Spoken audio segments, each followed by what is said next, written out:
안녕하세요. 이충호입니다. 오늘은 우리가 오랫동안 외국어를 공부하지만 유창해지지 못하는 이유에 대해서 이유를 설명하고자 합니다. 후반부에 더 중요한 얘기를 담고 있으니 끝까지 시청해 주시고요. 이 비디오가 유용하다면 다른 분에게도 소개해 주세요. 그리고 구독 눌러주세요. 감사합니다. 자신의 레벨을 파악하기 위해서는 외국어 시험을 많이 치릅니다. 그렇게 했어도 되지만 간단하게 바로 할 수 있는 방법이 있습니다. 자신이 보고 있는 원서 같은 거 한번 꺼내보세요. 그리고 교재도 괜찮습니다. 그걸 꺼내가지고 한번 빠른 속도로 정확하게 크게 빠르게 읽어보세요. 그리고 그것을 녹음해보세요. 녹음하시고 난 다음에 그 소리가 원음에 가까운지 발음이 어떤지 유창하게 읽는지 한번 체크해보세요. 만약에 그 원음과 비슷하게 읽어나가지 못한다 이러면 그 레벨이 바로 자신의 레벨입니다. 그만큼 그 문장을 더 많이 접하고 더 많이 말해야만 그 레벨에 가까워지는 거죠. 간단합니다. 비디오를 찍는다든지 녹음해가지고 들어보시면 됩니다. 더듬더듬 읽는다든지 아니면 막힌다든지 발음이 이상하다든지 이러면 그 문장은 자신이 말해보지 않은 문장이기 때문에 그대로 정확하게 표현하기가 힘든 문장에 해당됩니다. 따라서 레벨이 그 문장보다는 낮다는 걸 의미합니다.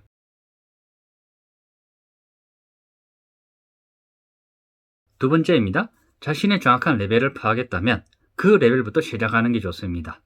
우리는 전의를 통해 새로운 지식을 배웁니다. 기존에 알고 있는 지식이나 경험에 새로운 정보를 아주 조금 추가하는 정도에서 가장 잘 배우죠. 어린아이가 운동화 신발끈을 묶는 것을 상상해 보세요. 신발끈을 스스로 묶을 줄 알게 되면 이후에 가죽 신발끈도 쉽게 묶을 수 있습니다. 기타도 생각해보죠. 기타를 연습해서 음표를 볼 수 있는 사람은 피아노 배울 때에도 기타 칠 때 배웠던 지식이 도움을 주게 되죠. 반면에 수영과 배를 짓는 것은 어떨까요? 관련성이 전혀 없습니다. 그래서 전이가 이루어지지 않죠.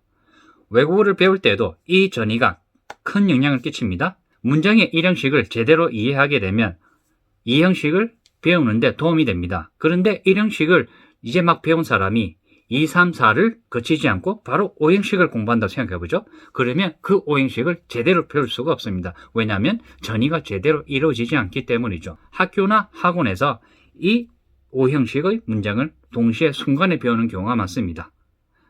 1형식의 문장을 제대로 파악하는 데는 상당히 많은 시간이 걸립니다.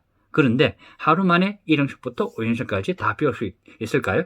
없습니다. 물론 학습적으로는 내가 그것을 이해하고 배웠다고 판단할 수 있지만 실제로 내가 특정 문장을 보게 되면 제대로 읽는다든지 이해하는 정도라든지 레벨의 정도가 다르죠. 그래서 제대로 이해했다고 하기 어렵습니다. 그래서 1형식부터 5형식까지 제대로 이해를 하기 위해서는 이 전이가 단계별로 이루어져야 됩니다. 이렇게 하기까지는 상당한 시간이 많이 걸리게 됩니다.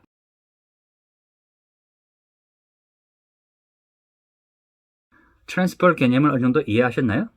그러면 이제부터는 이와 관련된 렉시컬 커버리지에 대해서 말씀드리고자 합니다. 렉시컬 커버리지가 얼마나 중요한지 수많은 외국어 선생님들을 잘 모릅니다. 여러분이 배우는 매체의 난이도에 따라서 여러분이 배울 수 있는 정도가 달라지는 것과 관련이 있습니다. 렉시컬 커버리지를 쉽게 설명하면 이렇습니다. 여러분이 보고 있는 교재나 매체에서 알고 있는 단어가 어느 정도 되느냐입니다. 한 페이지에 100개의 단어가 있을 때 모르는 단어가 2개에서 5개 이내일 때는 우리는 그 텍스트를 가장 효율적으로 배웁니다. 이 수치는 바로 한 텍스트에 있는 여러 문장에서 모르는 단어가 아예 없거나 단 하나만 있는 수치입니다. 지문을 읽을 때 숫을 익히고 모르는 단어 하나 정도는 쉽게 유추가 강한 텍스트에 해당합니다. 많은 분들이 당연하게 생각하는 자료 중에서 텍스트가 위에 있고 아래에 수많은 모르는 단어가 있는 텍스트는 공부하기 좋은 자료에 해당하지 않습니다. 바로 98%의 룰입니다. 제 블로그에서 이미 소개한 적이 있는데요. 여러 연구 결과에 따르면 렉시컬 커버리지가 98%가 될 때 학습자는 언어를 가장 효율적으로 배웁니다. 단 하나의 연구가 아니라 여러 연구 결과가 있습니다. 이런 연구 결과는 국내에 알려진 바가 거의 없습니다. 외국어를 가르치는 선생님들이 이런 자료를 꼭 보셔야 해요. 그래서 학생들에게 어떤 자료를 보면 좋은지에 대해서 매체를 찾는 데 대해서 도움을 줄수록 학생들은 더 잘 배우게 되죠. 보통 이런 설명을 렉시컬 커버리지에 대해서 다루는 선생님들은 제가 본 적이 없습니다. 그래서 보통 학생들이 다루는 자료가 자신의 레벨보다 아주 높은 레벨을 가지고 공부하는 경우도 아주 많이 있죠. 그래서 이런 경우에는 제가 전에 말씀드렸다시피 트랜스펄 이게 제대로 이루어지지 않습니다. 그리고 이 98%의 룰을 따르게 되면 사전을 찾아보지 않고도 술술 읽어낼 수 있어요. 문맥을 통해서 새로운 단어의 뜻을 유추가 가능해지죠. 반면에 모르는 단어가 아주 많은 텍스트를 공부한다고 가정해보죠. 텍스트 위에 텍스트가 있고 밑에 단어, 모르는 단어가 많이 나열되어 있습니다. 학생들이 그런 자료를 많이 공부하죠. 그래서 그런 자료는 렉시컬 커버리지가 보통 80% 이하 정도 됩니다. 80% 이상도 되게 되면 그 학습자는 그 텍스트를 제대로 배울 수가 없습니다. 물론 해당 시간에는 그만큼 배운다고 새로운 단어를 배운다고 생각하지만 단 10분이면 그 단어는 기억에서 사라집니다. 제 말이 사실인지 아닌지 직접 시험해 보시면 아실 수 있습니다. 예.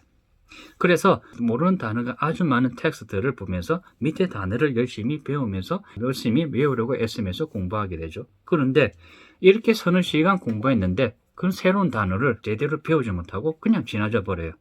그냥 시간이 지나가 버리죠. 1시간이면 적당합니다. 거의 대부분을 다 잊어버리는데 too much information이라는 용어가 있습니다. 너무 많은 정보는 우리가 쉽게 받아들이지 못한다는 얘기입니다. 모르는 단어가 있는 텍스트 하나만 공부하는데 서너 시간 소비하고 새로운 단어를 외우고 또다시 잊어버리는 것보다는 술술 익히는 텍스트를 1시간 내에 여러 장 읽는 것이 더 효과적입니다. 그리고 더 쉽죠. 많이 접할수록 이전에 배웠던 단어의 재강화가 일어나고 새로운 단어나 표현은 다른 문맥에서 다시 접함으로써 배우게 됩니다. 우리가 언어를 잘 습득할 수 있는 불변의 진리가 있습니다. 어느 학자라도 아래 사항을 부정하지 못하죠. 첫 번째로 이해 가능하고 유의미하고 재미있을 때입니다. 이 세 가지 요소를 다 충족하게 되면 언어 습득이 빠르게 일어납니다. 언어를 가장 잘 배우게 되죠. 트랜스펄과 렉시컬 커버리지 98% 룰을 벗어난 방법은 시간이 많이 소요되거나 언어 습득이 제대로 이루어지지 않는 경우가 많습니다. 이런 경우 언어 습득이 이루어지지 않는다는 것을 의식 못한 채 학생들은 외국어를 배우죠.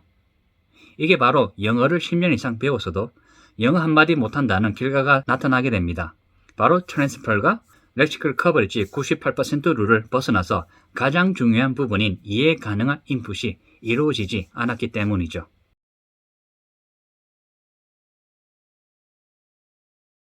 네 번째로 이해 정도에 대해서 다뤄보고자 합니다. 우리가 어떤 텍스트를 읽을 때는 그 텍스트를 우리가 읽고 이해하는 정도가 사람마다 그리고 텍스트마다 자신의 레벨에 따라서 천차만별에 이릅니다.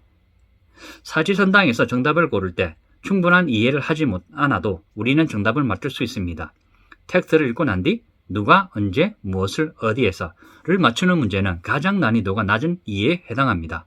두 번째로 텍스트에는 구체적으로 명시된 게 없지만 문맥을 통해 왜 또는 어떻게를 추론할 수 있는 이해가 두 번째가 됩니다. 조금 더 높은 단계의 이해에 해당하죠. 그리고 마지막으로 세 번째입니다. 독자가 자신의 관념을 바꾸거나 특정한 행동을 수반하게 되는 가장 난이도가 높은 이해가 있습니다.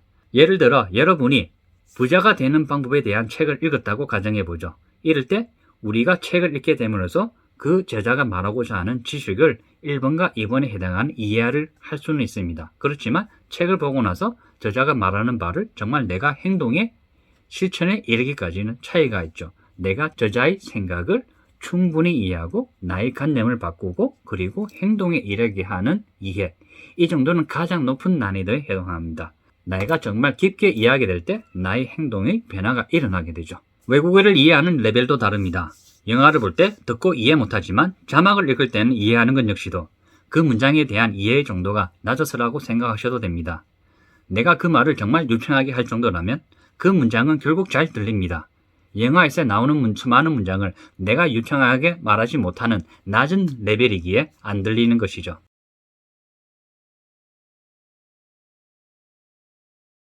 마지막으로 생산 효과입니다. Production Effect. 한국말로 굳이 말하면 생산 효과라는 말이 있습니다. 자신이 표현한 정보는 더 잘 기억하게 됩니다. 책을 읽을 때 묵음으로 읽는 것보다는 큰 소리로 읽으면서 말하면 더 잘 기억할 수 있으며 샤워하면서 혼잣말로 외국어로 말하는 연습을 하면 스피킹이 향상됩니다. 이 모든 것이 모두 연구 결과에 있습니다.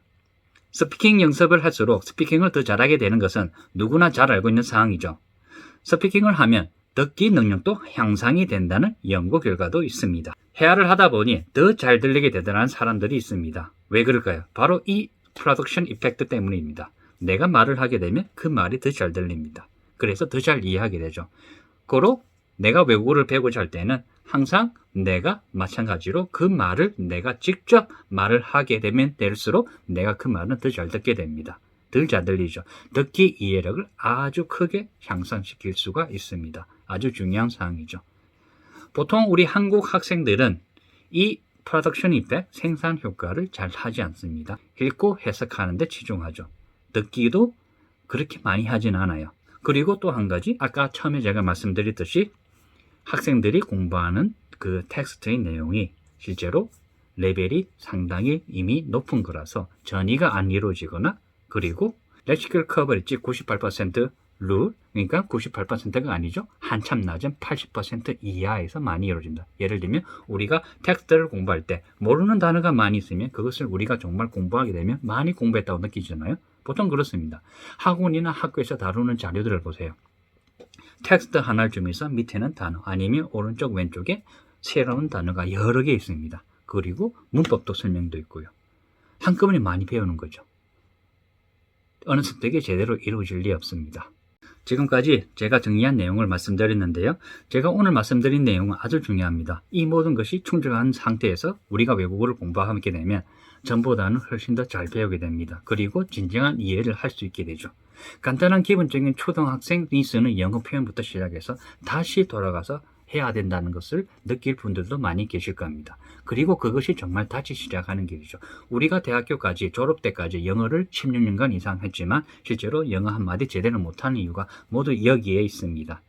다시 돌아가야 되죠. 처음부터 해서 하나하나 쌓아가면서 하시게 되면 그 언어는 잘 하시게 됩니다. 예, 이상 마치겠습니다.